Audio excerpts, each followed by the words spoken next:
This is JCT TV, Bible study for the 21st century.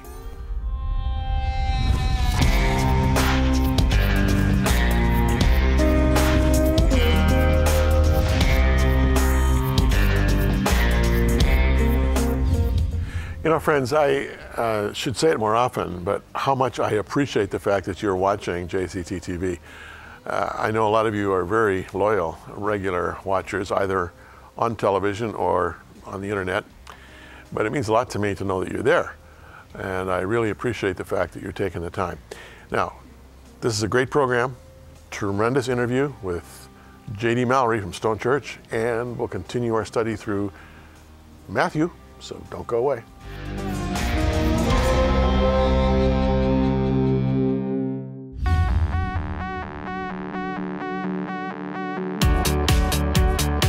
Jim Cantelon Today is a program dedicated to the teaching of the good news of Jesus Christ. This all through the Gospels of Matthew, Mark, Luke, and John. JCT also brings to you encouraging testimonies and stories from Christian leaders all over the globe. If this program has added value to your life, would you please consider becoming a partner? To do so, simply contact us by phone, mail, or online.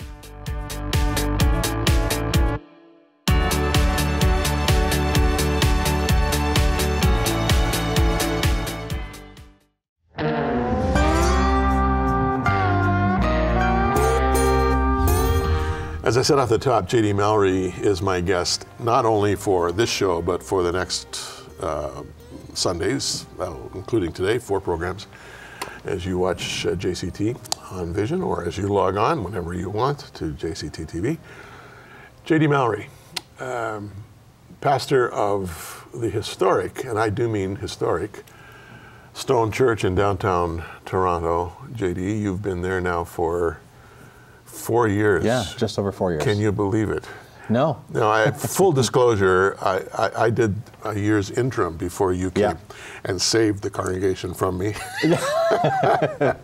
But I was happy to help out, as I just kind of organized my schedule, still working in Africa, I was still doing television, but anyway, when I heard that you were coming, I was thrilled, because you come from a long lineage of pastoral DNA, as do I, so you're a fellow preacher's kid. But you're also an American, and there you were down in Naples, Florida. Yeah. You know, I mean, once you live in Naples, why would you want to live anywhere else? Right. And you're called to the far north. Yeah. But it wasn't as though Canada was an unknown to you. No, no. Yeah, I've spent, probably lived in Canada about 10 years, in my tweens. Tweens. And yeah, so my father's a pastor, and he had moved to, from Miami, Florida, where I was born and raised. We moved to Ajax, Ontario, and we were there for just over 6 years. And so that was kind of my elementary growing up. And then when I was 15 years old, my dad took a church in the East Coast, in Moncton, New Brunswick. And so that was quite a transition. It was a great transition, though. That's where I met my wife. I was going to say, that's where you met Krista. So my wife, Krista's, she's from Shediac, New Brunswick, and I met the angel there. And we were there as a family almost 4 years. And then my dad moved back to Florida. So we moved back to Florida, and I finished out high school and everything else there. But yeah, so I do have a Canadian, but a 9-year spell. Where, yeah. So, you're now here 4 years pastoring. Do you feel like you're here? Or do you still sort of feel like a stranger in a strange land? Well, everything's transitional. I think, so when I was a teenager living in Canada, when I kind of thought, well, I'll come back to Canada, I came back to a very different Canada. It's changed a lot. And I think even Toronto is a unique, even in North America, every major city has a unique vibe and a pace that's all their own. And Toronto has a unique pace that's all its own. And so so coming into Toronto was different. And learning the cultural nuances and the pace and the speed and just the climate of secularism, it's just was much more vibrant, if you will, than I had anticipated. And so just being culturally savvy, I took a little time to kind of catch up and kind of get acclimated. Now, you're not just in Toronto, you're in the heart of Toronto. Yeah, right downtown. I mean, Stone Church is right on Davenport, almost at Yonge Street, two blocks off Yonge Street. Yeah. You're in the heart of Yorkville. It's a church that's been there for, what, almost 100 years? Yes, yeah. Yeah, we're at that Yonge and Bloor corridor. Yeah. And Stone Church has a long history there. It was called Stone Church because there used to be an old stone facility that the church used to meet in, and everyone knew that, hey, that's the Stone Church. And then it moved to an area where there's called Jesse Ketchum Hall, and was kind of a piece of property that was kind of gifted to the church. And then it kind of just stayed there, and then the city really grew up around the church. And so it's a unique, we're surrounded by skyscrapers. We don't have a parking lot, we have a parking garage underground, and so, you know, your next door neighbor is right there. Well, yeah, you've got all these high-rises, condos. You also have the Four Seasons Hotel right next door. You must have maybe 3,000 to 7,000 people living within, you know, a holler, as they say in West Virginia, a holler of Stone Church. Yeah.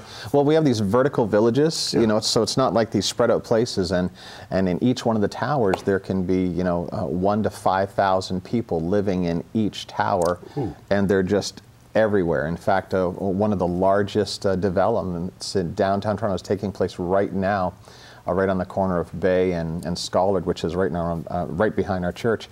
A lot of noise and chatter and development. It's just, it never seems to stop. Everything keeps going higher and taller and right around. Now, I want to talk about the church, and unfortunately we've got 4 interviews, so we'll be able to cover a lot of territory, but I just want to get back to something you mentioned, the secularity of Toronto, and I suppose of Canada, compared to America. Kind of describe that to me a little bit. In America, is it easier to be an evangelical Protestant believer than it is in Toronto? Well, I don't know if it's easier. I think that there's differences in culture. I think one culture is maybe more of a fighter culture, where I'm going to fight you, and there's another culture where sometimes it's more, I don't want to make waves, and so let's just let things progress as they are, so we don't want to offend people. And I think Americans probably offend people easier. So, and so I think because of that, the church, at the risk of not wanting to offend cultural dynamics, has kind of stayed a little more quiet. And so with that, it's like that drift. And so I think that there's, if you talk about a righteous separation from culture, I think that there's still that righteous separation. However, as culture has moved, I think the church has moved with it. And so there's still a separation, but it's slouched towards Gomorrah. It's gone further away. And that was something, and especially downtown, our church, when I came, there was a more of a liberal leaning church. And I mean that in the sense of a negative challenge. And so when you come in with not with a political frame of conservative or liberal, but when we talk about gospel and doctrine and theology, when you come back more to a biblical approach, more than and I don't want to use the term secular, more societal approach, which is the secular approach, you have to confront societal theology and with biblical truth. And so that became quite a wrestling match. And I think even that's probably one of our greater challenges for the church in North America today, is to confront a societal doctrine with core biblical truth.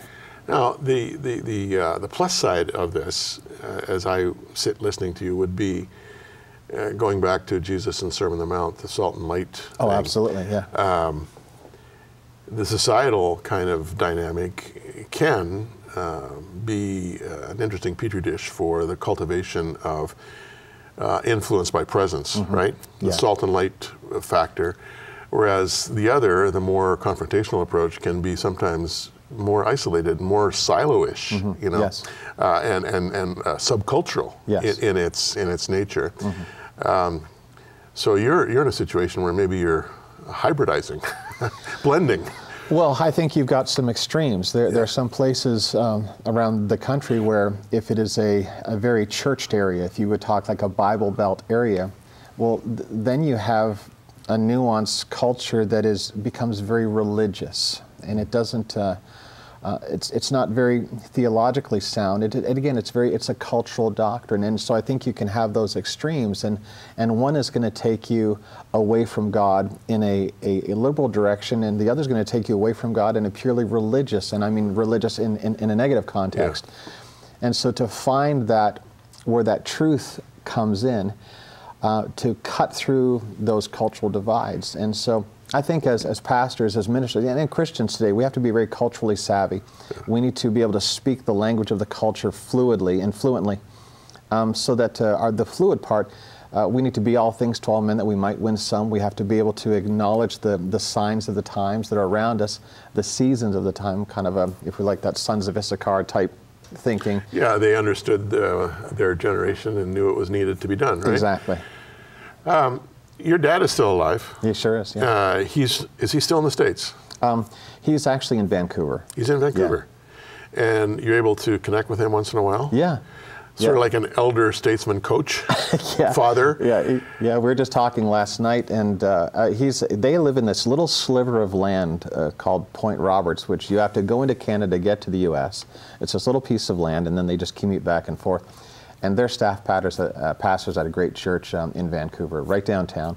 But yeah, and just even the coastal thought, as far as more middle Canada, Toronto, just thinking about what's taking place, what's shaping life, and there's enough going on culturally from coast to coast where you want to see, okay, what's happening with the dynamics. So. Yeah, well, I pastored in Vancouver, as you know, a few years ago, and it certainly is its own world in many ways. Yeah.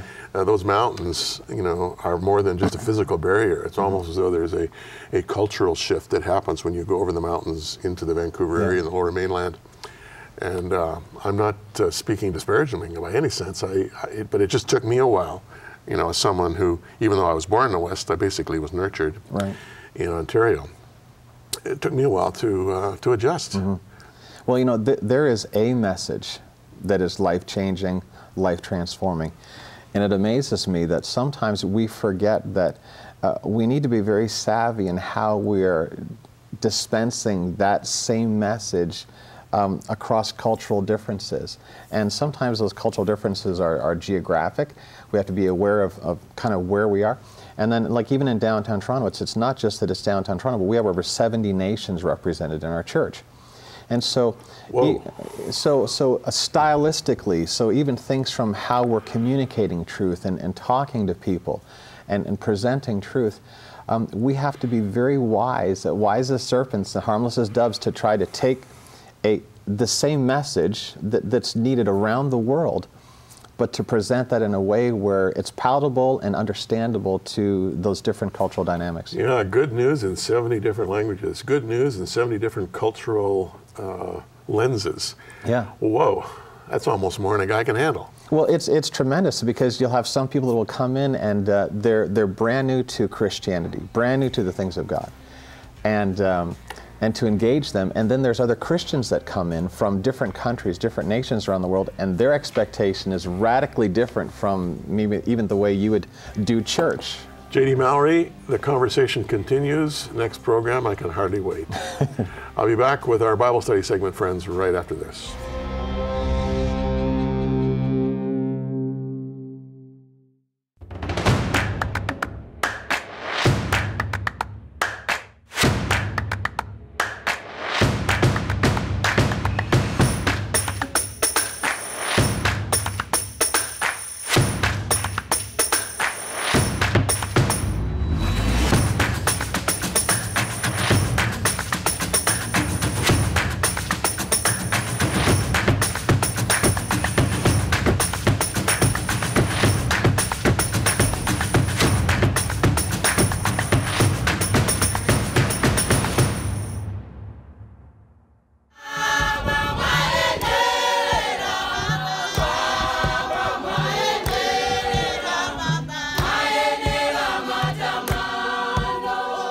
JCT TV is the official voice of WOW, working for orphans and widows. Jim Cantelon is the founder of WOW and has been ministering to orphans and widows in distress for 18 years. WOW's focus is home-based care for the dying. The horizon is vast, with thousands of the least of these in Africa and India. WOW depends on your generous support. To connect with us, you can call us at 1-800-969-9551, or you can visit us online at wowmission.com.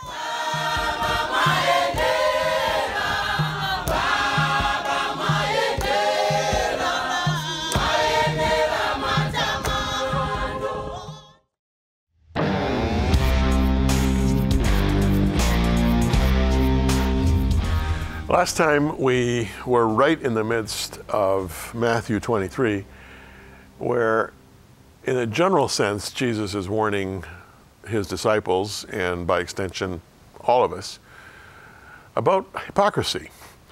A hypocrite in the Greek was basically a play actor, someone who was pretending to be someone they were not in a drama. And this became applicable to those who try to be what they're not, in the drama of life, if you will.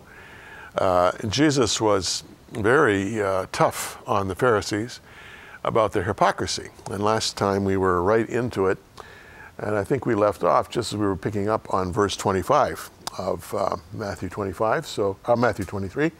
So let's pick it up there. Woe to you, scribes and Pharisees, hypocrites, with an exclamation mark. For you cleanse the outside of the cup and the dish, but inside they're full of extortion and self-indulgence.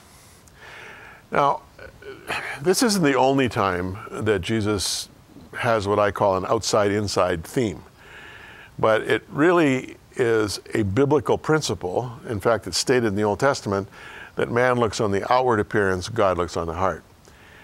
The fact is that we all can overdo it when it comes to appearances. We want to appear to be in the good, on the right side of things. We want to appear to be someone who is commendable in his behavior, appear to be successful, appear to be, good looking, whatever the case may be, appear to be intelligent, appear to be well educated. Appearances mean a lot to us because of the social factor. We live in a world of people, and none of us is an island. And even though we can deliberately shut ourselves off, even becoming hermetic, the fact is that sooner or later you have to engage with other people. That's just the way it is. And in the context of engagement, one has concerns about how one is coming across. Am I being understood? Am I off-putting? Am I engaging? You know what I'm talking about.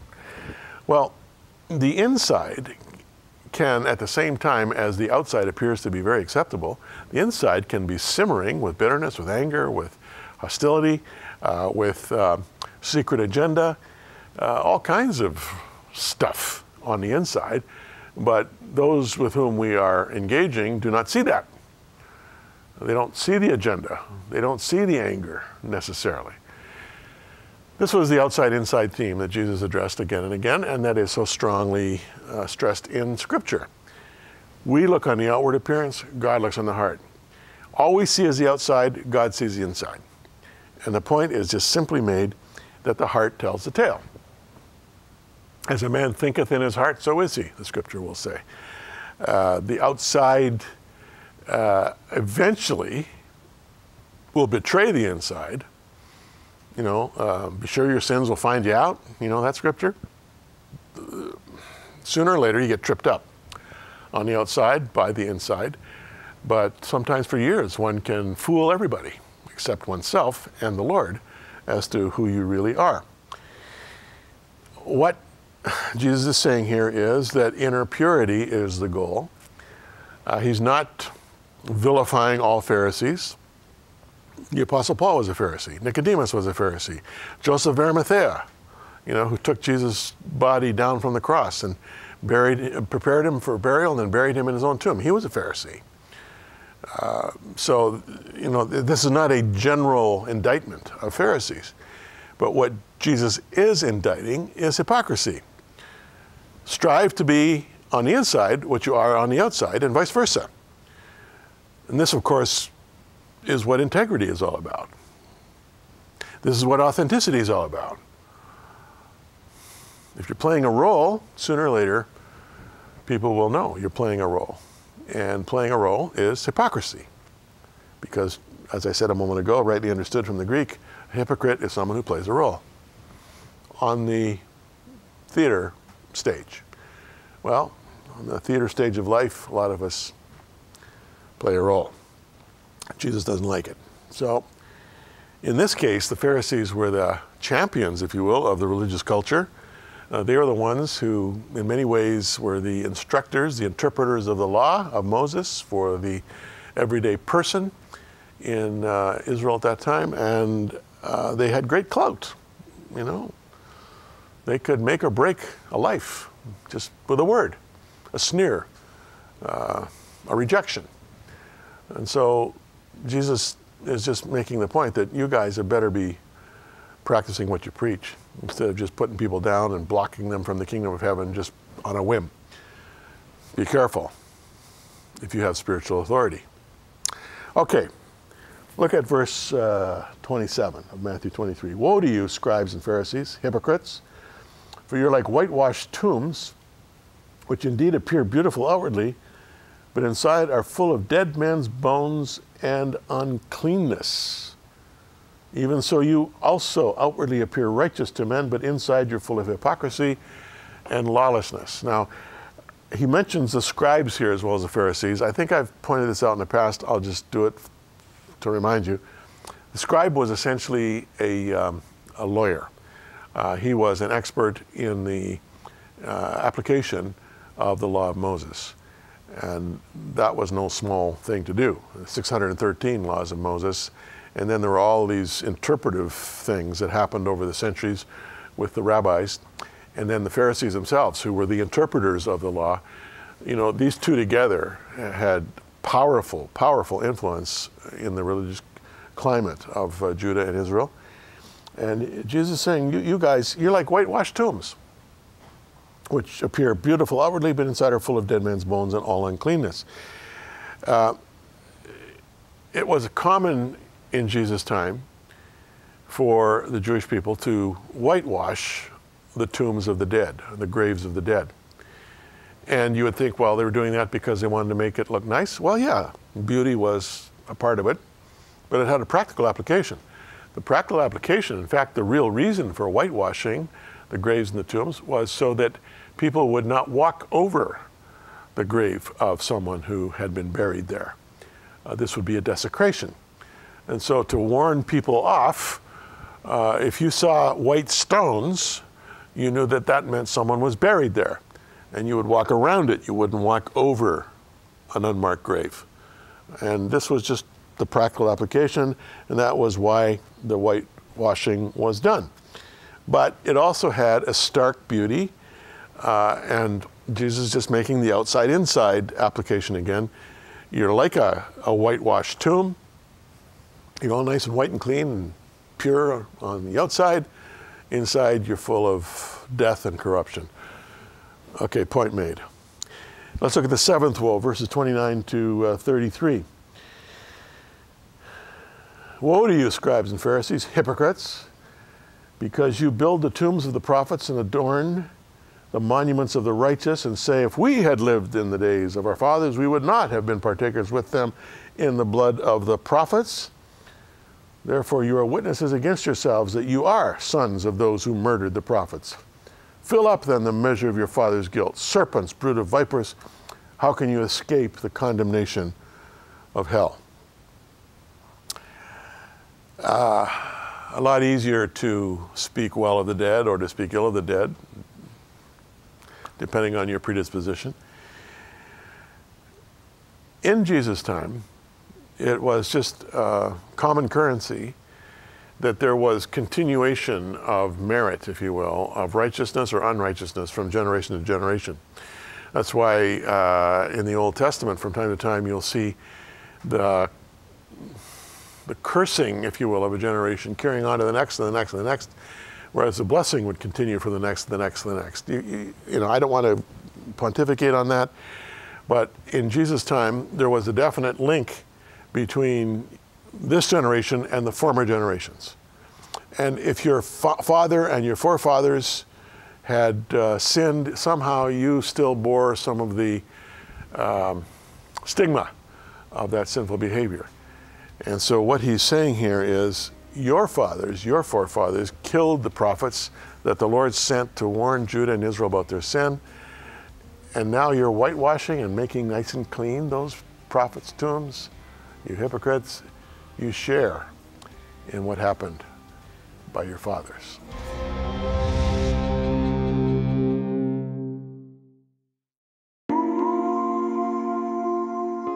Friends, as you know, Jim Cantelon has been offering Cantelon's Casual Commentary as a Bible study supplement to his ongoing exposition of St. Matthew's Gospel on JCT-TV. He's excited to offer Volume 4, which completes the Matthew study. The Transfiguration, Triumphal Entry, Crucifixion, and Resurrection of Jesus Christ are all covered in this volume. Like the first 3 volumes, it's concise, captivating, and casual. To order your copy, you can call, write, or go online. Write to Jim Cantelon today, Post Office Box 989, Burlington, Ontario, L7R3Y7, or call us at 519-415-8341. You can also order online at jimcantelontoday.com. Request Cantelon's Casual Commentary Volume 4, and for a gift in any amount, it will be sent to you. When you place your order, also consider becoming a monthly partner. Remember, your gifts help us build this ministry.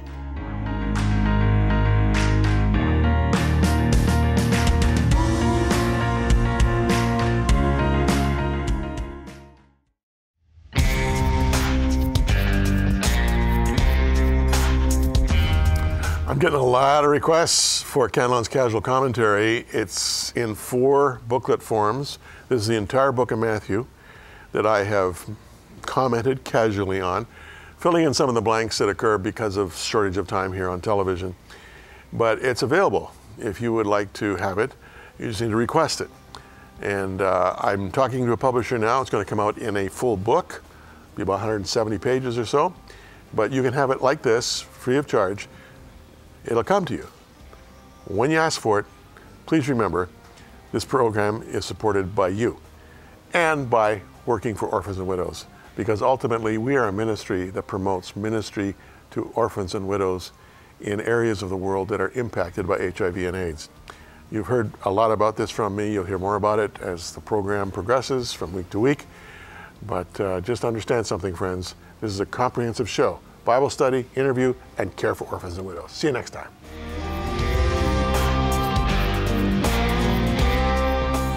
Contact us. Jim Cantelon today. P.O. Box 989, Burlington, Ontario, L7R3Y7. If you're sending a check, make it payable to Jim Cantelon today. Or visit us online at jimcantelontoday.com and click Support.